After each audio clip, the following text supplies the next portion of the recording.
Hello, welcome back. English podcast with Paul. So, in the news recently, India and Elon Musk have been in talks. So there's been discussion with the Indian Prime Minister on a visit to the US to have talks about other issues, I guess, international relations. But the papers and the magazines picked up that Elon Musk was also there for conversation and for talks. Interesting. Okay, so I was just imagining and wondering what it'd be like if Elon Musk and the Prime Minister Narendra Modi.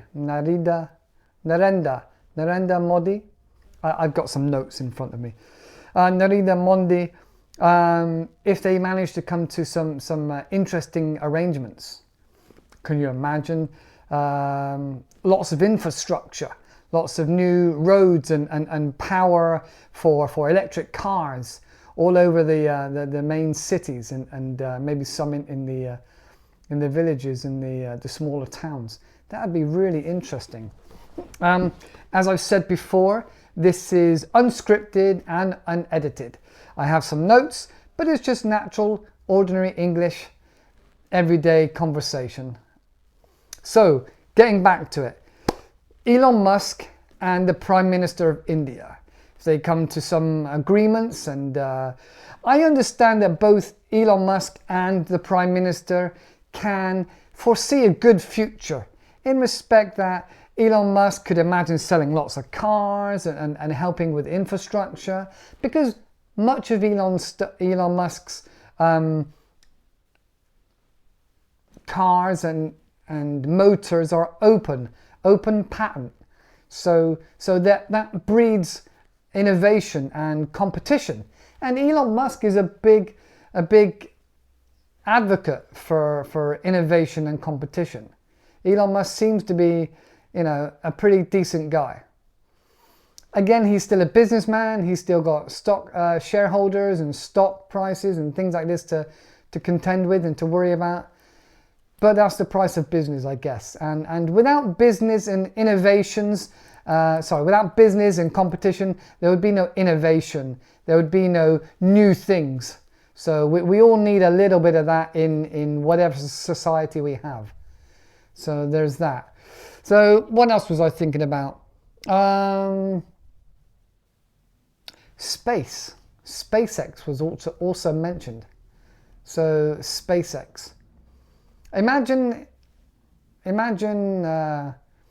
Indian people being part of the International Space Station, bringing the culture, bringing their expertise, and just a good place to be in the International Space Station.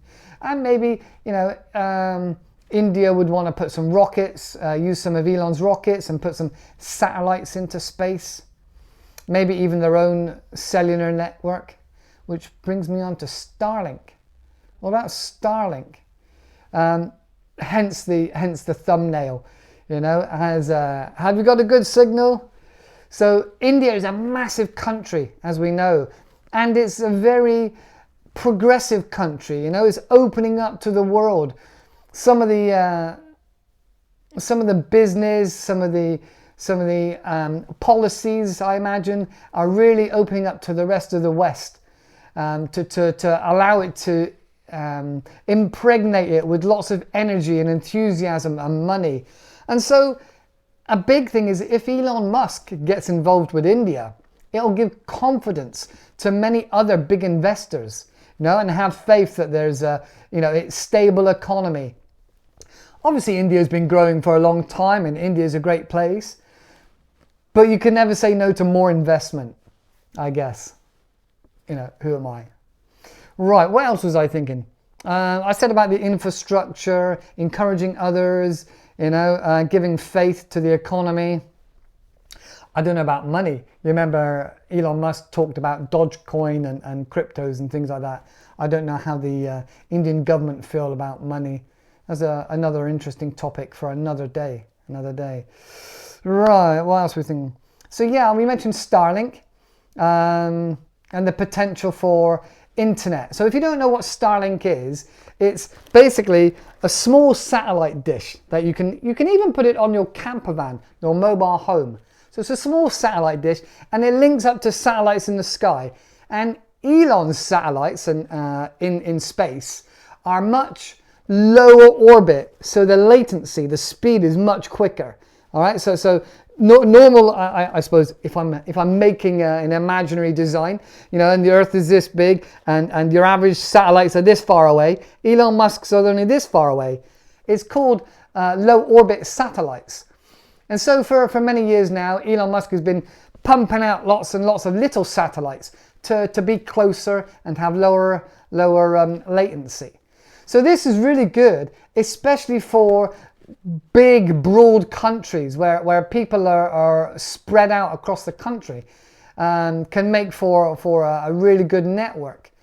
At the moment, he sells it in a number of countries, you know, the UK and the US, and it's a little bit expensive. I think the last I saw for a dish was like $500. So it's a bit like having old satellite TV. But with the mobile dish, you can put it on top of your camper van or caravan, things like this, and move it around. So the mobile dish, I guess, has got motors in it, and it triangulates with the satellite. So that's all above my knowledge and things like that.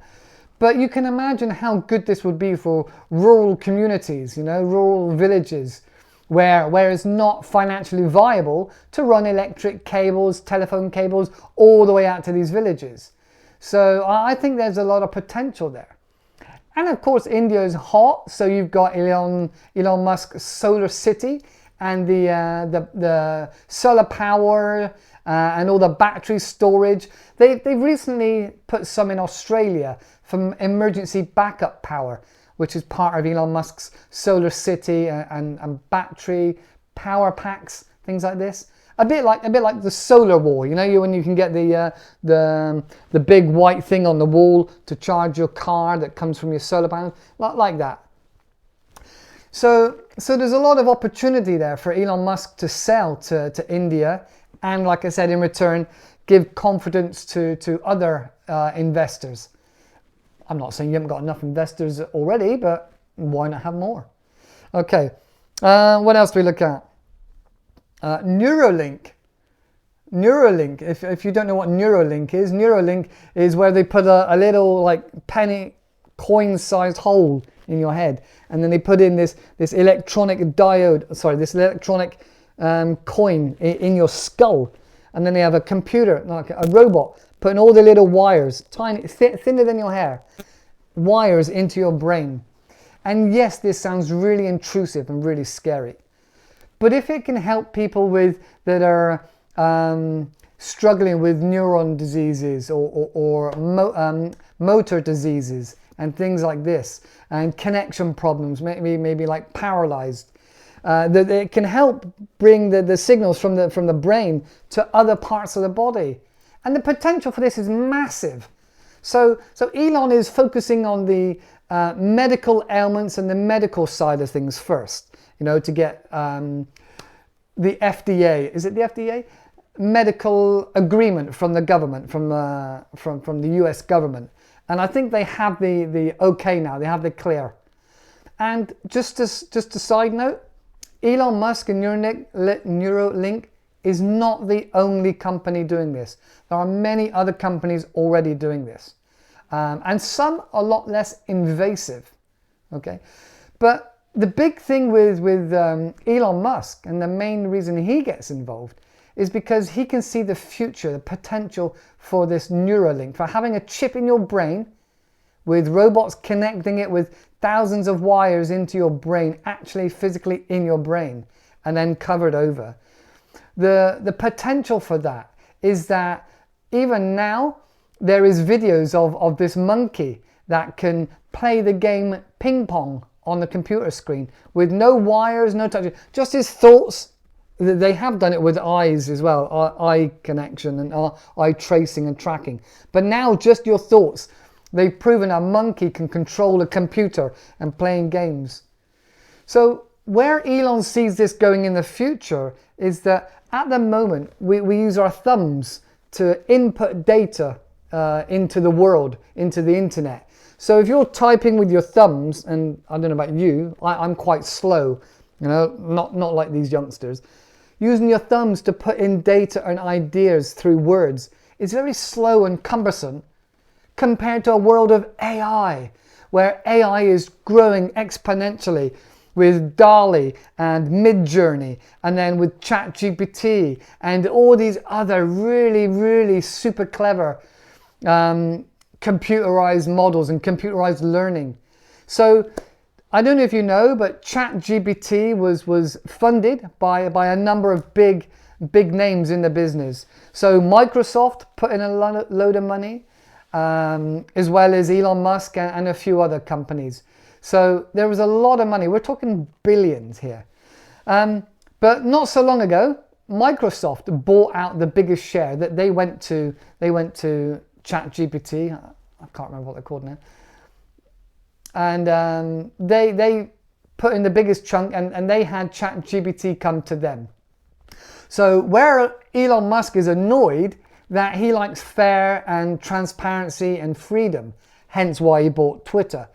And so he felt this about ChatGPT is now gone to Microsoft and Bing. You can use it in Bing. If you download Bing, you're able to use that ChatGPT. And let me tell you, it is amazing. It's fantastic. It does have some drawbacks. It is limited. But the potential there for using ChatGPT to think of so many more things that you could never think of, to be more articulate and eloquent than you and I could ever be. And then you could just refresh the options, and more in the style of this person, more in the style of that person, or your own style. You can put your own style into ChatGPT and get it to regurgitate some really interesting literature in your style, or even Shakespeare. So I could get a whole essay on a toothbrush in the style of Shakespeare. It's crazy. Like I said, it does have limitations, and Elon Musk has now decided to build his own. That's where we are. Elon Musk wants to build his own because Microsoft has taken ChatGPT. But if you think about it, Elon Musk does have a big advantage in regards to he knows a lot about machine learning. You take the Tesla and the autopilot, and that autopilot and Tesla's machine learning, he's putting across into his robots, the Tesla robot. So they said when they were building ChatGPT, it got a lot of information from the internet, and some of that information was from was from Twitter. So Elon has stopped allowing Twitter to be a big amount of data for learning for these other companies, well, specifically ChatGPT. So if you think that learning model gets a lot of information from Twitter, even if it's just 10%, you've got Twitter that he already has a big connection with, that he could get the information from. You've got the robots and that kind of machine learning that they've already started. And then you've also got the self-driving data chips and information there all together. So Elon Musk has got a big head start when it comes to machine learning and AI. So watch this space. I think that'll be a very exciting thing to see develop. Wow. Right, okay, let's bring it back a little bit. What are we talking about? So we talked about SpaceX. We've talked about Starlink, SpaceX. We've talked about Twitter briefly, ChatGPT.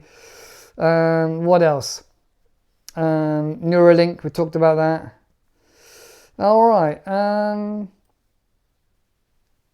I was thinking about another day we could have a conversation about how only a few countries in the world have not been invaded and imperialized. So France has invaded many countries, including where I've just been, Cambodia. there's a lot of there's a lot of French people there, and there's a lot of ex-imperialistic reminders, such as the post office. So France and the Netherlands, or Dutch as it was called, invaded a lot of the world, along with the British, obviously. So I thought it'd be an interesting conversation in the future. Let me know in the comments what you think about these countries that have never been invaded are still quite far behind in regards to technology and the modern world. All right, so invading another country is bad, is wrong. I'm not condemning that. I'm condemning that. I'm not advocating it. So invading another country is terrible. Okay, so but what I'm looking at is reflecting back now on history. I've had a few interesting conversations with friends and couch surfers that have stayed with me, and I've had two different ideas about the British invading India, for example. And some people I've spoke to are quite upset about it and said that the British invaded their country, they raped their country of all the best assets and things like this. And then other people I've spoken to, Indian people, have said that yes, but you've also brought a lot of positive things forward. Maybe in regards to, I don't know, imperialization of standardizing of metrics. I don't know, nuts, bolts, screws, and bring in the railway and education and things like this. So it is a very contentious subject. And like I said, I never condone the fact that a country coming in and invading another country. That is the worst thing. But talking now in hindsight, because it's the past, and we've all been invaded. The British were invaded by the Normans, or the French, by again the Scandinavians. So it's all part of the history, the colourful tapestry that makes up our history. And I don't want to offend anybody. I don't want to upset anybody. I just thought it'd be an interesting conversation. So that's where I am for the next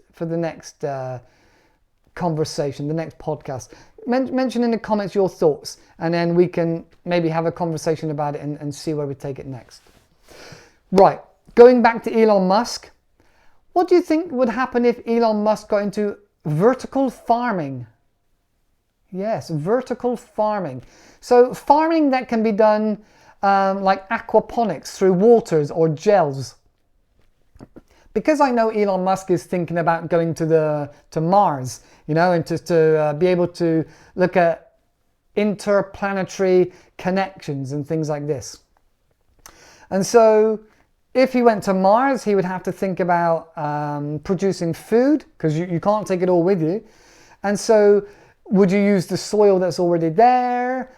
What contaminants could there be? So in the interim, he would have to be interested in and definitely looking at vertical farming.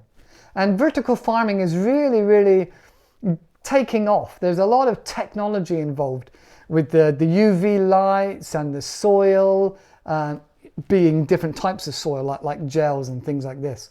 And the water consumption, so it's very good apparently for CO2 in the environment. So there's a lot of conversation happening about vertical farming. All right, a lot of it has been done in shipping containers. So again, there's a lot to be said positively for shipping containers and the vertical farming and technology. But playing devil's advocate, we'd have to look at the negative effects regards to lack of pollinization, lack of pollen and insects moving around, and nutrients within the soils. If you think about animals and how when lots of animals come together, like intense farming, there ends up being a lot of disease and a lot of problems. So one insect could spoil the whole crop.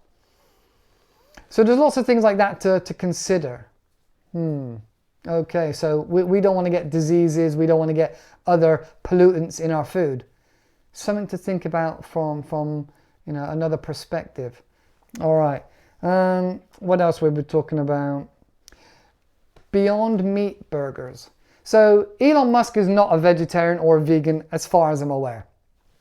And most of the people I've spoken to said a lot of people from India are vegetarian.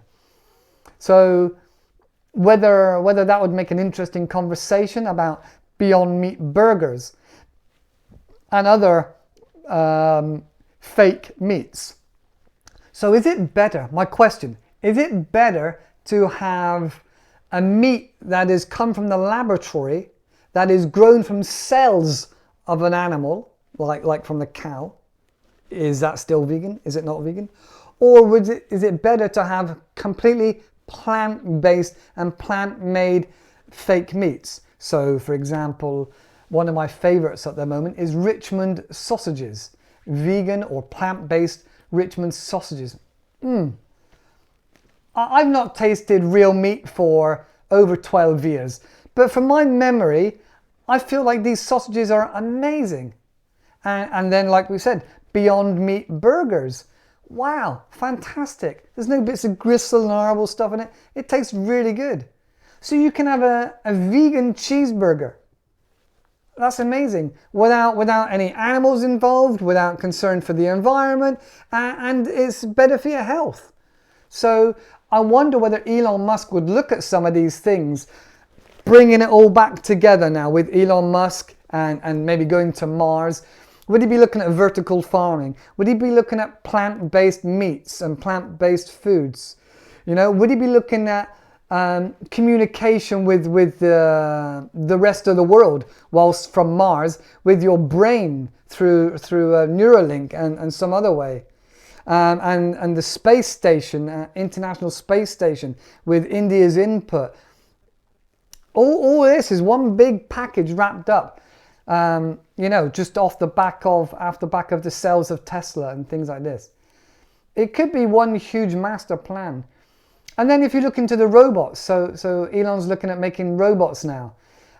Compared to Boston Dynamics, talking about Boston Dynamics, if you get a moment, have a look at Bosstown, Boston Dynamics. It's a spoof, a parody, a joke of the robots. It's very, very funny. So Elon wants to make robots now, and Boston Dynamics have some really good robots that are good for shipping and moving stuff like in and out of the containers. And that is supposed to be revolutionizing factories and warehouses for the future. Save our backs. So maybe one day physical labor of loading and unloading in the warehouses will be a thing of the past. Something to bear in mind. Right. The only other thing I was going to talk about is cricket. I don't know a lot about cricket, but the Ashes are very popular at the moment, and Pat Cummins is talked about a lot and trending in India at the moment. So that is the next thing I'd consider talking about is the Ashes. If you guys know much about cricket, please feel free to mention something down in the comments. I need to learn about cricket. Yeah, so that's it for now. If you have any questions or any thoughts, give me a message. Also, feel free to check out who I am and my wife, secondclasshobos.com or secondclasshobos on Instagram. Also, with this English podcast with Paul, I have a Facebook page. Feel free to check that out. And I'm gonna make a website. I've just bought the domain name. So I'm gonna make a website where there's lots of free resources, English resources like the 12 tenses, like collocations, like idioms, like lots of other parts. I want to say them now, but sometimes I get a little bit flustered and I don't want to say it wrong for the camera because you'll all laugh at me. But laughing at each other is a main part of learning a language. I've been learning languages and been laughed at all last year in Cambodia. So laughing is a good part of language learning and just not taking it too seriously. Fast Track. I also have Fast Track document that I want to share with you guys. I got so much I want to give away and share. Oh, right. I don't know where to stop. Right, I'll stop it there. And I'll say thank you very much for listening. talking of listening, sorry, I digress. Talking of listening, I'm going to upload all these podcasts so you can listen to them without adverts on the website. All right, EnglishPodcastWithPaul.com. So we're going to put them all there so you can listen non-stop without adverts. EnglishPodcastWithPaul.com. Right, I'm going to stop there. I really am. I'm going to stop. Okay. Thank you very much. See you next time. Stay safe and keep learning English. Thank you. And if I don't see you, good afternoon, good evening, and good night.